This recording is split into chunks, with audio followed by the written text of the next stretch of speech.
అలవాట్లలో మార్పులు చేసుకుంటే దీర్ఘకాలిక వ్యాధులను నియంత్రించవచ్చని డిఎంహెచ్ఓ డాక్టర్ కృష్ణ సూచించారు. శనివారం డిఎంహెచ్ఓ కార్యాలయంలో ప్రపంచ హృదయ దినోత్సవ సందర్భంగా సిబ్బందికి ఆరోగ్య పరీక్షలు జరిపారు. డిఎంహెచ్ఓ కృష్ణ సైతం స్వయంగా పరీక్షలు చేయించుకున్నారు. ఇక అనంతరం ఆరోగ్య సంరక్షణకు తీసుకోవాల్సిన జాగ్రత్తలపై పలు సూచనలు చేశారు. డిప్యూటీ డిఎంహెచ్ఓలు డాక్టర్లు సాధన, అదేవిధంగా డాక్టర్ గజానంద్, ఇంకా అదేవిధంగా డిఎంఓ డాక్టర్ శ్రీధర్ తదితరులు పాల్గొన్నారు. ఇక ప్రపంచ హృదయ దినోత్సవం సందర్భంగా సిబ్బందికి హెల్త్ చెకప్ చేసినట్లు జిల్లా వైద్య ఆరోగ్య శాఖ అధికారి డాక్టర్ వంశీకృష్ణ తెలిపారు. ప్రతిరోజు ఆహారాన్ని సమతుల్యంగా తీసుకోవాలని, పౌష్టికాహారానికి తొలి ప్రాధాన్యత ఇవ్వాలని సూచించారు.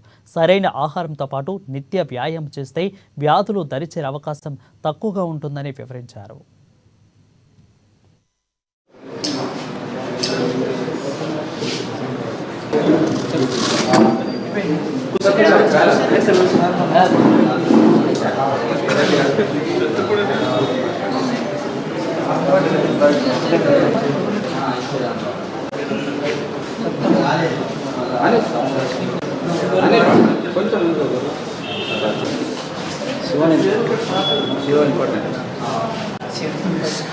వరల్డ్ హార్ట్ డే సందర్భంగా మన ఆదిలాబాద్ జిల్లాలో డిఎంహెచ్ ఆఫీస్లో మరి ఇక్కడ ఉండేటువంటి అంత సిబ్బందికి కూడా ఈ వరల్డ్ హార్ట్ డే పురస్కరించుకొని అందరికీ కూడా రొటీన్ చెకప్స్ అనేటివి చేసుకోవడం జరుగుతుంది.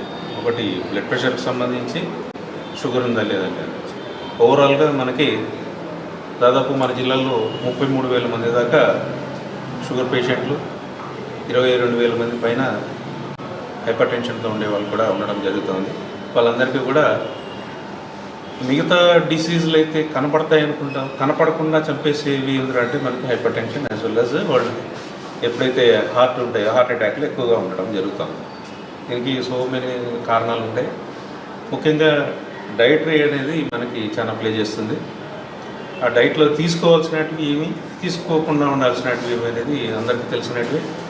ప్రతి ఒక్కరూ ప్రతిరోజు ఒక పండు, కూరగాయలు ఎక్కువగా తినడం, మరి ఆరోగ్యపు అలవాట్లని వాళ్ళ లైఫ్ స్టైల్ని మాడిఫై చేసుకోవడం, మరి ఎక్సర్సైజ్ అనేటివి రెగ్యులర్గా ఫిజికల్ యాక్టివిటీ ఉండడం, మరి డైటరీ హ్యాబిట్స్లో తీసుకోవాల్సినటువంటి పీచు పదార్థాలు ఎక్కువగా ఉండేటట్టు, మరి జంక్ ఫుడ్ తక్కువగా తినేటట్టు, బయట పదార్థాలు లేదా హోటల్స్లో తిరిగేటువంటి సూపర్ సాచురేటెడ్ ఫ్యాటీ యాసిడ్స్ కానీ ఇట్లాంటివి కానీ తీసుకుంటే ఎక్కువగా గుండె జబ్బులు. World heart day